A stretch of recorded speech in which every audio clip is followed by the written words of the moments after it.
तो हेलो बच्चों, कैसे हैं आप लोग। उम्मीद है कि बहुत अच्छे होंगे और इस गर्मी की छुट्टी में मन लगाकर पढ़ रहे होंगे। तो आपका क्लास बहुत समय बाद हो रहा है, ठीक है। तो उसका रीज़न भी आप लोगों को बता दिए हैं, शॉर्ट्स में देख लीजिएगा, ठीक है। तो क्लास स्टार्ट हो गया है आप लोगों का। हमको उम्मीद है कि आप लोग इस गर्मी की छुट्टी में अपना होमवर्क ज़रूर पूरा कर लिए होंगे। तो जितने भी बच्चे को गर्मी की छुट्टी में होमवर्क मिला था, होमवर्क करके आना है। और आप लोगों का क्लास कल से स्टार्ट भी है कि नहीं।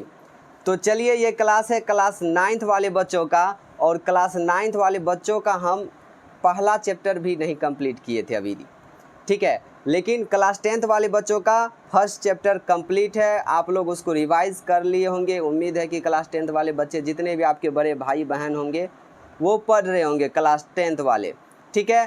तो क्लास 9th वाले बच्चों, क्या आप पहचानते हैं ये जो सामने फिगर लगा हुआ है किस चीज़ का है? कौन सा बता सकते हैं कि ये जो हम फिगर लगाए हुए हैं ये किस चीज़ का है? अगर कोई बता सकते हैं तो वो इसका नाम लिखें। आपके पास समय है 1 सेकंड का, 2 सेकंड, 3 सेकंड, 5 सेकंड। 5 सेकंड है, लिखिए इसका नाम क्या है। तो जितने भी बच्चे हैं, अगर कोई भी बच्चे इस फिगर को पहचान लिए होंगे, इस चित्र को पहचान लिए होंगे, तो आप इसका नाम कमेंट बॉक्स में बताइए। देखते हैं कितने बच्चे ने इसका नाम बताया, देखेंगे कितने बच्चे बताए हैं।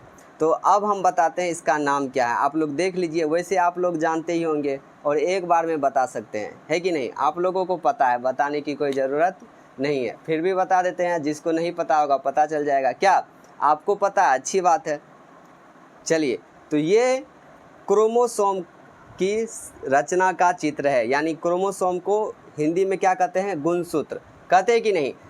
तो लंबे समय बाद क्लास स्टार्ट हो रहा है, कैसा लग रहा है आप लोगों को? हमको तो बहुत ही ज़्यादा खुशी मिल रहा है कि बहुत समय बाद आप लोग को क्लास स्टार्ट किए हैं, ठीक है। हमको तो बहुत ज़्यादा खुशी मिल रहा है। आप लोग को कैसा फील हो रहा है ज़रूर बताइएगा कि इतना समय के बाद क्लास स्टार्ट हुआ।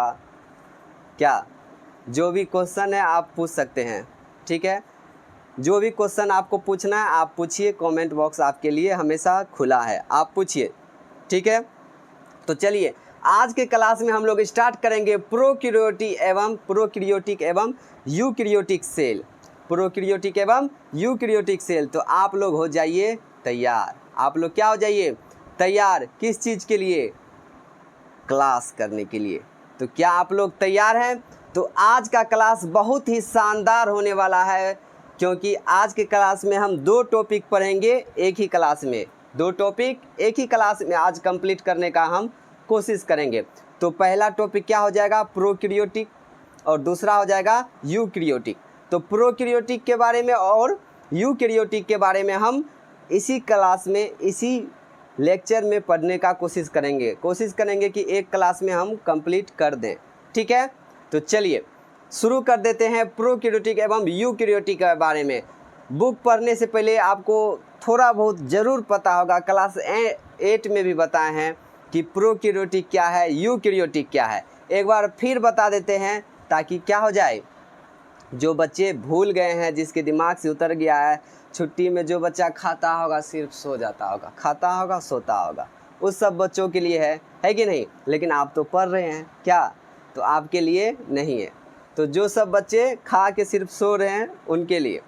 तो एक बार हम बता देते हैं कि प्रोक्रियोटिक क्या है और यूक्रियोटिक क्या है। आप लोगों को क्लास 8 में भी बताए थे कि प्रोक्रियोटिक सेल उसको कहेंगे जिसके पास उसके पास कोशिका झिल्ली नहीं पाया जाता है। उसको हम, जैसे कि यूक्रियोटिक है, ये है यूक्रियोटिक कोशिका को हम कहते हैं वेल डेवलप्ड सेल, यानी कि ये क्या है? परिपूर्ण है। सीधी सी अगर सिंपल भाषा में हम याद करें तो हम ऐसे याद कर सकते हैं कि प्रोक्रियोटिक के पास कोशिका झिल्ली नहीं होता है। प्रोक्रियोटिक के पास कोशिका झिल्ली नहीं होता है। प्रोक्रियोटिक कोशिका के अंदर जो कोशिकांग होते हैं उसके पास भी कोशिका झिल्ली नहीं होता है। लेकिन यूक्रियोटिक जो है उसके पास कोशिका झिल्ली होता है। आप लोग को एग्जाम्पल से बताए थे 5 स्टार और रोड पर वाला, क्या होटल के बारे में बताए थे कि नहीं?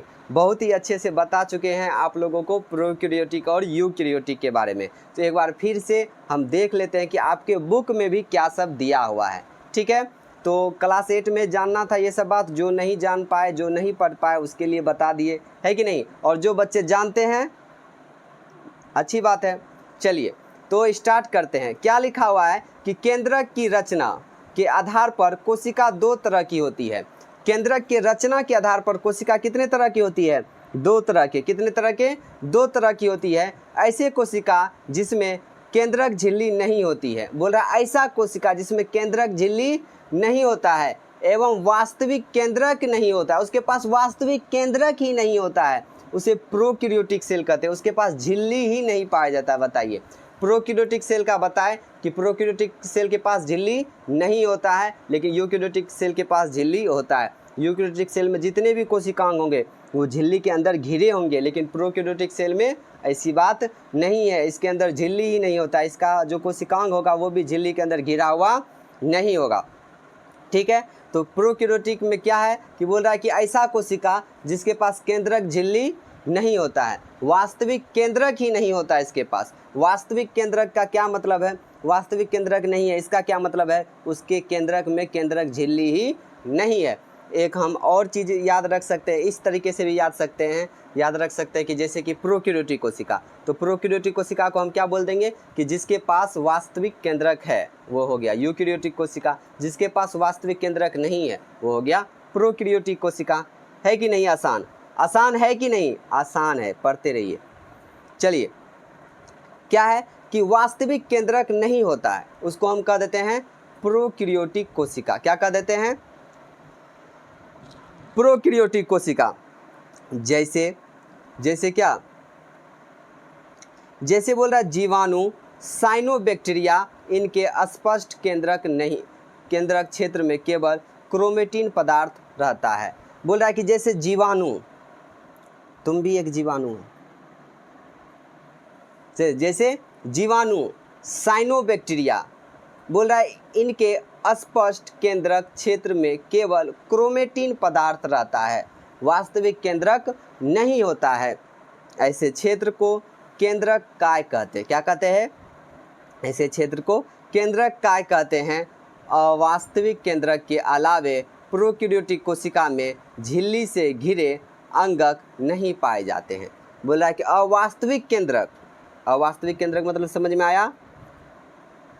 अवास्तविक केंद्रक कौन? प्रोकैरियोटिक। जैसे ही अवास्तविक केंद्रक बोल रहे हैं प्रोकैरियोटिक, माइंड में तुरंत आ जाना चाहिए कि अवास्तविक केंद्रक बोल रहे हैं प्रोकैरियोटिक बोल रहे हैं, वास्तविक केंद्रक बोल रहे हैं यूकैरियोटिक बोल रहे हैं। समझ में आया? दो बात आपको हमेशा याद रखना, हम बोलेंगे नहीं कि यहाँ प्रोकैरियोटिक, हम बोल दिए अवास्तविक केंद्रक। समझ में आ जाना चाहिए आप लोगों को कि हम प्रोकैरियोटिक के बारे में ही बात कर रहे हैं।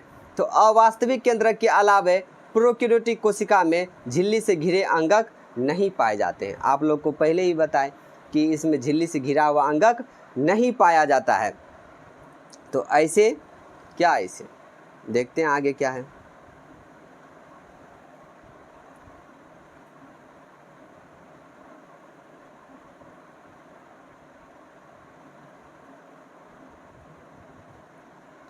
क्या लिखा हुआ है कि ऐसे अंगकों के कार्य कोशिका द्रव में असंगठित भागों द्वारा किए जाते हैं। ऐसे अंगकों के कार्य जो है कोशिका द्रव में असंगठित भागों द्वारा ही किए जाते हैं।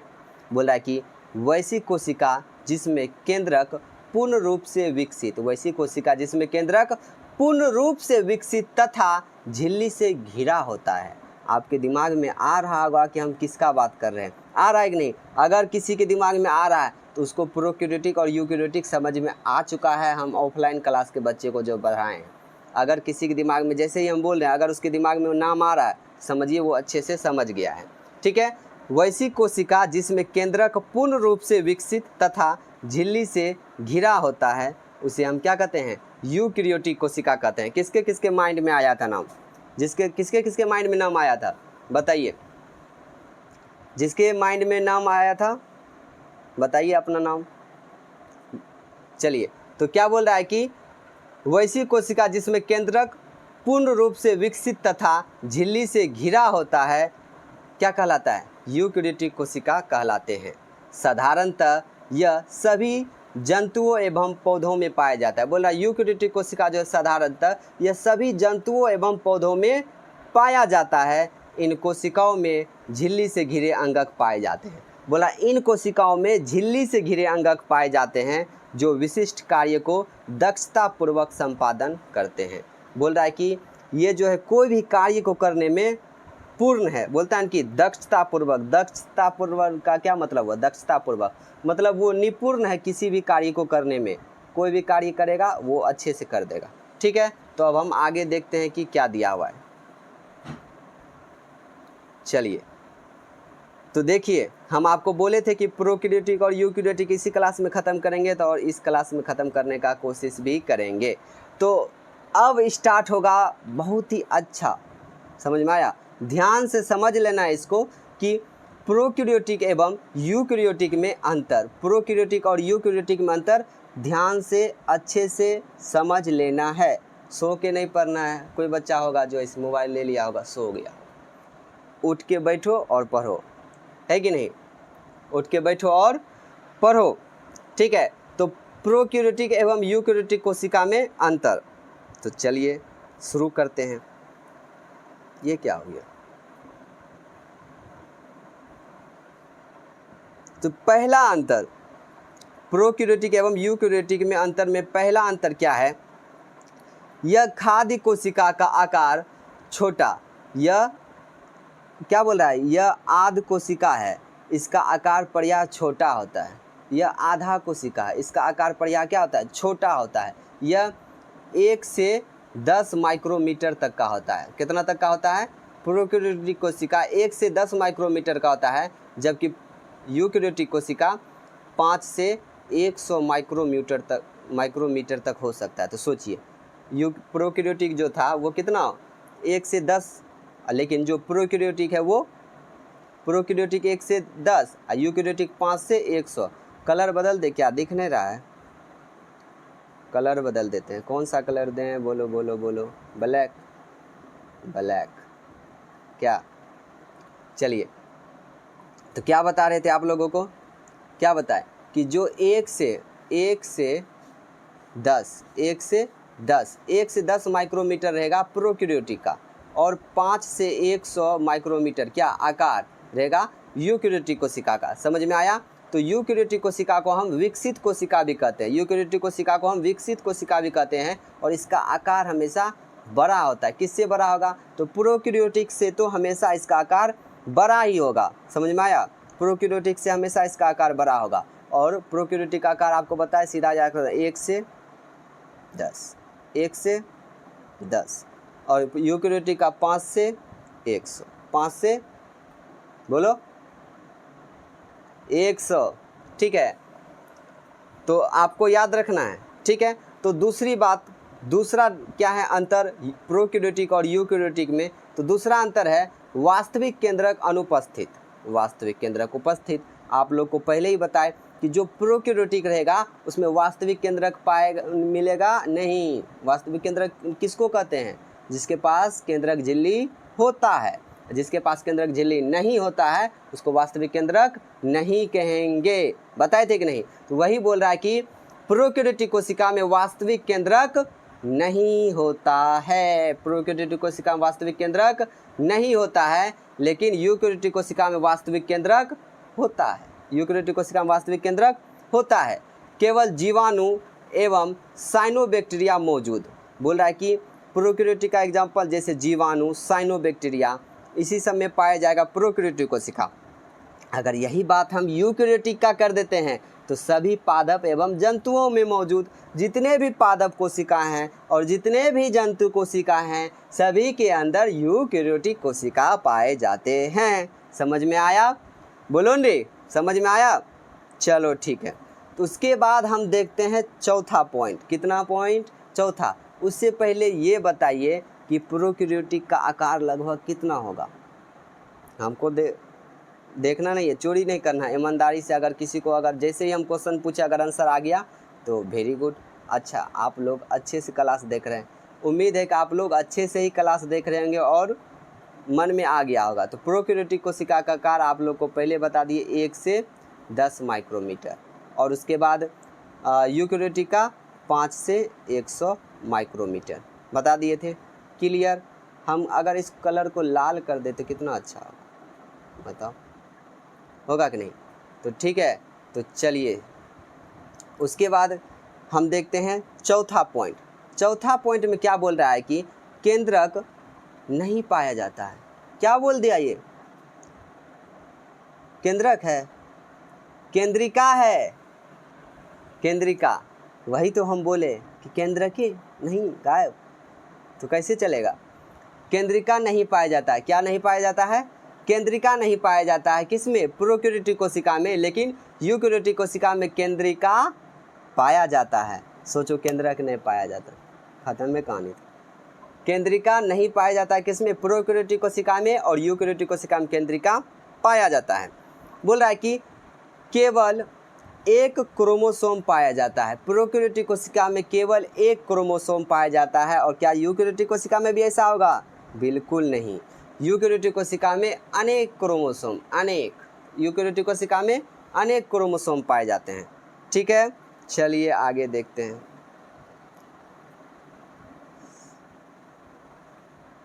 चलिए उसके बाद क्या बोल रहा है कि 6 नंबर पॉइंट देखते हैं। 6 नंबर में बोल रहा है कि गोल्जी काय, माइटोकॉन्ड्रिया, अंतःपरद्रव्य जालिका नहीं पाए जाते। बोल रहा है कि ना गोल्जी काय पाया जाएगा, ना ही माइटोकॉन्ड्रिया पाया जाएगा, ना ही अंतःपरद्रव्य जालिका पाया जाएगा। तो पाया क्या जाएगा? गोल्जी काय भी नहीं पाया जाएगा, माइटोकॉन्ड्रिया भी नहीं पाया जाएगा, अंतःपरद्रव्य जालिका भी नहीं पाया जाएगा। हम किसका बात कर रहे हैं? बोलो, किसका बात कर रहे रे? प्रोकैरियोटिक का। क्लास में इधर उधर नहीं ताकना है। क्लास में हम पढ़ा रहे हैं तो स्क्रीन बड़ा करो और नीचे रख दो, देखो, ठीक है? टाइम पास नहीं करना है। अगर पढ़ रहा है तो पढ़ लो, अच्छे से देख लो, जो 25-30 मिनट का क्लास होगा। अगर नहीं पढ़ना है तो बंद करो, जाओ, है कि नहीं? चलो उसके बाद क्या है कि गोल्जी काय, माइटोकॉन्ड्रिया, अंतःपरद्रव्य जालिका पाए जाते हैं। वही बात अगर हम यूकैरियोटिक का कर देंगे तो यूकैरियोटिक में गोल्जी काय भी पाया जाएगा, माइटोकॉन्ड्रिया भी पाया जाएगा, अंतःपरद्रव्य जालिका भी पाया जाएगा। ठीक है, और 7 नंबर पॉइंट में देखते हैं। चलो इधर बोल रहा है क्लोरोप्लास्ट नहीं पाया जाता है। क्लोरोप्लास्ट भी नहीं पाया जाता है। क्या यूकैरियोटिक में भी नहीं पाया जाएगा? यूकैरियोटिक में क्लोरोप्लास्ट पादप कोशिकाओं में पाया जाता है। यूकैरियोटिक में किसमें? पादप कोशिका में क्लोरोप्लास्ट पाया जाएगा, जंतु कोशिका में नहीं पाया जाएगा। समझ में आया? बोलो ने, समझ में आया? तो समझ में आया ना, तो आना भी चाहिए। चलिए ठीक है, उसके बाद 8 नंबर कोशिका में क्या बोल रहा है? कोशिका में 8 नंबर क्वेश्चन में कि कोशिका विभाजन विखंडन या मुकुलन द्वारा होता है। बोल रहा है कोशिका विभाजन देखो रे कैसे हो रहा है, उसमें कैसे हो रहा है? विखंडन के द्वारा, टूट गया, विखंडन कहलाया। मुकुलन के द्वारा हो रहा है। बताओ, हाइड्रा में होता है, एक है, उसी पे एगो नया निकल जाता है। आप लोग को क्लास 12 में पढ़ना है मुकुलन द्वारा विभाजन कैसे होता है। क्लास 10th में भी पढ़ना है, लेकिन डिटेल में क्लास 12 में। ठीक है, लेकिन अगर हम यूकैरियोटिक की बात करें तो कोशिका विभाजन माइटोसिस एवं मियोसिस द्वारा होता है। तो माइटोसिस क्या है, मियोसिस क्या है, ये भी आप लोगों को क्लास 12 में ही पढ़ना है। तो अर्धसूत्री विभाजन, समसूत्री विभाजन हिंदी में नाम है इसका। ठीक है, माइटोसिस और मियोसिस। ठीक है, चलिए तो आप लोगों का हो गया यूकैरियोटिक और प्रोकैरियोटिक कोशिका खत्म। प्रोकैरियोटिक और यूकैरियोटिक खत्म हो गया ना, और कुछ बचा हुआ है। ये प्रोकैरियोटिक कोशिका, एक बार इसको भी देख लिया जाए। कहाँ जाएगा? इसको देख लो एक बार, है कि नहीं? तो देख लो, ये है प्रोकैरियोटिक कोशिका। क्या है ये? प्रोकैरियोटिक कोशिका। क्या है ये? प्रोकैरियोटिक कोशिका। तो चलिए शुरू करते हैं, है कि नहीं? ये क्या हो गया? तो चलिए, तो क्या है कि ये है प्रोकैरियोटिक कोशिका। और उसके बाद बोल रहा है कि प्रकाश संश्लेषी झिल्ली, ये जो है ये है प्रकाश संश्लेषी झिल्ली। ये देखो, इसका डीएनए देखो गोलाकार होता है। और ये है कोशिका झिल्ली, ये। और ये क्या है? कोशिका भित्ति। और ये फ्लैजेला, फ्लैजेला ऐसे ऐसे ऐसे करके जाता है। ठीक है, तो ये एक प्रोकैरियोटिक कोशिका का चित्र था। यूकैरियोटिक कोशिका का भी चित्र है। लो, नाम बोला हाजिर। यूकेरियोटिक कोशिका भी चित्र है, नाम नहीं लेना चाहिए था, चित्र ही आ गया। तो यूकेरियोटिक कोशिका भी चित्र है, तो उसको भी हम पढ़ लेते हैं, है कि नहीं। तो चलिए यूकेरियोटिक कोशिका को भी देख लेते हैं। बोला यूकेरियोटिक पादप कोशिका, देखो ये क्या है, रसधानी। क्या है ये देखो रसधानी, ये रसधानी है। गोल्जी का, देखो गोल्जी का आप लोगों को बताए थे ना, ऐसे ऐसे ऐसे ऐसे ऐसे ऐसे करके होता है, देखो है ना। उसके बाद माइटोकॉन्ड्रिया, देखो माइटोकॉन्ड्रिया का भी चित्र जब हम बनाए थे तो ऐसे करके बनाए होंगे, ऐसे करके नहीं बनाए होंगे, बताते कैसे बनाए होंगे। ऐसे कर दिए, ऐसे भी नहीं किए होंगे, ऐसे ऐसे करके बनाए होंगे, ऐसे बनता है, ठीक है। ये क्या है, माइटोकॉन्ड्रिया।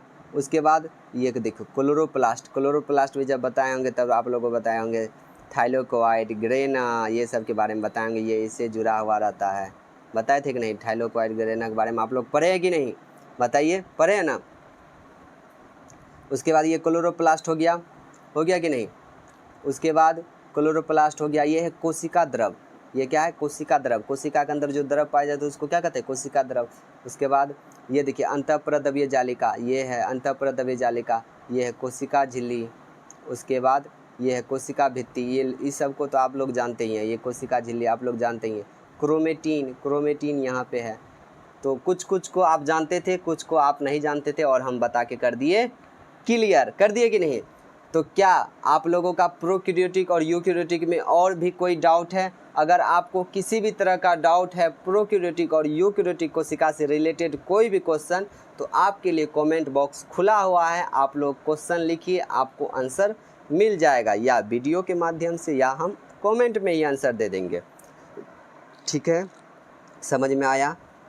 तो ये कुछ दिया हुआ, एक बार इसको भी देख ले, क्या इसको भी देख लेते हैं। ये पहले ही पढ़ा दिया गया है, तो क्लास लंबे समय बाद स्टार्ट हुआ है तो थोड़ा सा ज़्यादा पढ़ लो। क्या नहीं मन लगता पढ़ने में, मन नहीं लगता है, अच्छा कोई बात नहीं, मन को लगाना पड़ता है कि नहीं। मन को लगाना पड़ता है, जैसे मोबाइल देखने में मन लगता है वैसे इसमें भी मन लगाना पड़ेगा, है कि नहीं। चलिए तो इसको भी देख लेते हैं, कितना है, जितना है देख लेते हैं। चलिए तो क्या है कि बोल रहा है कि प्रमुख कोशिका रचनाएं एवं उनके कार्य, जितने भी इससे पीछे जितना भी हम कोशिका का रचना के बारे में पढ़े हैं, सारा कुछ आपको इस एक चार्ट में मिल जाएगा। 1.2 में पूरा एक चार्ट में आपको मिल जाएगा, ठीक है। तो एक एक करके हम एक एक का कार्य समझ लेते हैं। पहला है कोशिका भित्ति। क्या है, कोशिका भित्ति। तो बोल रहा है कि कोशिका को निश्चित रूप प्रदान करना, कोशिका की सुरक्षा और सहारा प्रदान करना। बोल रहा है कोशिका भित्ति का क्या कार्य है, कोशिका भित्ति का क्या कार्य है कि यह कोशिका को निश्चित रूप प्रदान करना है, और इसको कोशिका को सुरक्षा और सहारा प्रदान करना है। सुरक्षा भी प्रदान करेगा और सहारा भी देगा, सहारा भी देगा। कौन, कोशिका भित्ति, किसको, कोशिका को। तो दूसरा है प्लाज्मा मेम्ब्रेन। क्या है, दूसरा क्या है, प्लाज्मा मेम्ब्रेन। तो प्लाज्मा मेम्ब्रेन के बारे में लिखा हुआ है कि एक कोशिका से दूसरी कोशिका में पदार्थ का अभिगमन पर नियंत्रण। बोल रहा है कि एक कोशिका से दूसरी कोशिका में जो पदार्थ का आदान प्रदान, आना जाना होता है, उसमें नियंत्रण करेगा कौन, प्लाज्मा मेम्ब्रेन। उसके बाद है कौन, अंतःप्रद्रव्य जालिका। तो उसके बाद है अंतःप्रद्रव्य जालिका। तो अंतःप्रद्रव्य जालिका के बारे में क्या बोल रहा है कि कोशिका के भीतर पदार्थ का संचार, कोशिका के भीतर पदार्थ का संचार किसका काम है, अंतःप्रद्रव्य जालिका, यानी कोशिका का परिवहन करना, आंतरिक परिवहन, जो कोशिका के अंदर कोशिकीय परिवहन होता है उसको करना है अंतःप्रद्रव्य जालिका का काम। और उसके बाद है माइटोकॉन्ड्रिया। कौन है, माइटोकॉन्ड्रिया। तो माइटोकॉन्ड्रिया का क्या कार्य है कि कोशिकीय शोषण के सक्रिय स्थल एवं ऊर्जा का निर्माण। माइटोकॉन्ड्रिया से एक ही बात याद रखिए कि माइटोकॉन्ड्रिया में ऊर्जा का निर्माण होता है। किसका निर्माण होता है, ऊर्जा का निर्माण होता है। माइटोकॉन्ड्रिया में ऊर्जा का निर्माण होता है। तो आगे चलते हैं, आगे देखते हैं माइटोकॉन्ड्रिया के बाद क्या है। तो माइटोकॉन्ड्रिया के बाद आ जाता है आपको गोल्जी उपकरण। कौन आ जाता है, गोल्जी उपकरण। तो गोल्जी उपकरण को भी हम लोग पढ़ लेते हैं, है कि नहीं।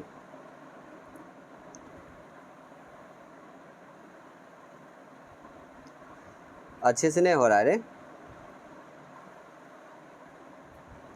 जैसे हो। गोल्जी उपकरण क्या है? गोल्जी उपकरण क्या बोल रहा है कि विशिष्ट पदार्थ का श्रवण, संचयन और उनके कोशिका के बाहर निष्कासन में सहायता करता है।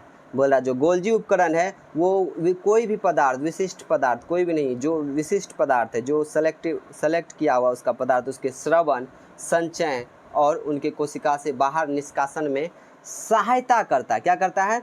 सहायता करता है। कौन? गोल्जी उपकरण। और उसके बाद आता है राइबोसोम। कौन आता है? राइबोसोम। तो बोल रहा है कि राइबोसोम का क्या कार्य है? प्रोटीन संश्लेषण के सक्रिय स्थल। राइबोसोम में प्रोटीन संश्लेषण में मदद करता है। कौन? राइबोसोम। वो सक्रिय स्थल है प्रोटीन संश्लेषण का। ठीक है। उसके बाद आता है लाइसोसोम। कौन आता है? लाइसोसोम। तो लाइसोसोम के बारे में क्या जानते हैं कि आत्महत्या की थैली, हाइड्रोलिटिक एंजाइम के भंडार, हाइड्रोलिटिक एंजाइम के भंडार हैं। कौन? लाइसोसोम। इसलिए इसको हम आत्महत्या की थैली भी कहते हैं। किसकी थैली कहते हैं? आत्महत्या की थैली कहते हैं। चलिए, उसके बाद है सेंट्रोसोम। क्या है? सेंट्रोसोम। तो बोल रहा है सेंट्रोसोम कोशिका विभाजन में सहायता करता है। सेंट्रोसोम कोशिका विभाजन में सहायता करता है। उसके बाद आ जाता है हरित लवक। तो हरित लवक मंड संश्लेषण के सक्रिय स्थल अर्थात प्रकाश संश्लेषण के सक्रिय स्थल हैं। क्या है? ये मंड संश्लेषण के सक्रिय स्थल हैं और प्रकाश संश्लेषण के भी सक्रिय स्थल है। हरित लवक के बारे में आप लोग नहीं जानते हैं, ठीक है, आप लोगों को बता चुका है पहले ही। उसके बाद क्या है? अवर्णी लवक। अवर्णी लवक, तो अवर्णी लवक के अंदर खाद्य संग्रह में सहायक, खाद्य संग्रह में ये क्या है? सहायक है। ठीक है। तो ज़्यादा नहीं बोल रहे हैं, मतलब कि ये क्लास पहले ही हो चुका है। अगर किसी को लग रहा होगा कि सर स्पीड में जा रहे हैं, तो स्पीड में जाने की बात नहीं है। ये सब पिछले क्लास में पहले ही पढ़ा चुके हैं, बस एक बार हम बता रहे हैं रिवाइज। ठीक है। उसके बाद आ जाता है अवर्णी लवक। क्या आ जाता है? अवर्णी लवक। तो अवर्णी लवक है खाद्य संग्रह में सहायक। अवर्णी लवक खाद्य संग्रह में सहायक। उसके बाद वर्णी लवक। वर्णिक लवक फूलों, फलों और बीजों को आकर्षक रंग प्रदान करना। फूलों, फलों और बीजों को आकर्षक रंग प्रदान करना इसका कार्य है। उसके बाद आ जाता है किसका? अरे चलो जा भाई, कौन है? उसके बाद आ जाता है केंद्रक। कौन आता है? केंद्रक। तो बोल रहा है केंद्रक का क्या कार्य है? कोशिका के उपापचयी कार्यों का नियंत्रण एवं कोशिका विभाजन में सहायक। कोशिका में उपापचयी क्रियाओं का नियंत्रण करना और कोशिका विभाजन में सहायता करना, ये किसका काम है? केंद्रक का। उसके बाद आता है गुणसूत्र। गुणसूत्र का क्या कार्य है कि जीन वाहक एवं कोशिकीय कार्यों का नियंत्रण। जीन वाहक एवं कोशिकीय कार्यों का नियंत्रण किसका काम है? गुणसूत्र का काम है। तो क्लास हो गया आप लोगों का ख़त्म, आप लोग का क्लास हो गया ख़त्म। तो आपको समझ में आया? अगर समझ में आया तो आप लोग बताइए, कमेंट कीजिए कि यस सर। अगर कोई भी तरह का आपको दिक्कत होता है तो वो भी आप कमेंट कीजिए। कोई भी तरह का क्वेश्चन में अगर प्रॉब्लम है, समस्या है, तो आप क्वेश्चन कमेंट में लिखिए। आपको अगर वीडियो बनाने की ज़रूरत होगी तो हम उस क्वेश्चन का वीडियो बना के आप लोगों को प्रोवाइड करवाएंगे। प्रोवाइड क्या, हम खुद बना के भेजेंगे। उसके बाद अगर कमेंट में ही आंसर दे सकें तो कमेंट में ही आपको उसका आंसर मिल जाएगा, उसका सॉल्यूशन मिल जाएगा। तो ठीक है। तो आप लोगों को कैसा क्लास लगा तो ज़रूर बताइएगा और डू लाइक एंड सब्सक्राइब। तो आप लोग चैनल को लाइक कीजिए, सब्सक्राइब कीजिए और अपने दोस्तों के साथ क्या कीजिए? शेयर कीजिए। ठीक है। तो आप लोग अपने दोस्तों के साथ ज़रूर शेयर करें। आपका ये YouTube चैनल आप ही लोग का है। देखिए कितना पीछे, अभी तक 100 सब्सक्राइबर भी नहीं पूरा है, कितना पीछे चल रहे हैं। ठीक है। तो आगे बढ़ाइए। ठीक है। तो मिलते हैं अगले क्लास में। तब तक के लिए हंसते रहिए, मुस्कुराते रहिए और मन लगाकर पढ़ते रहिए। ठीक है। मिलते हैं अगले क्लास में।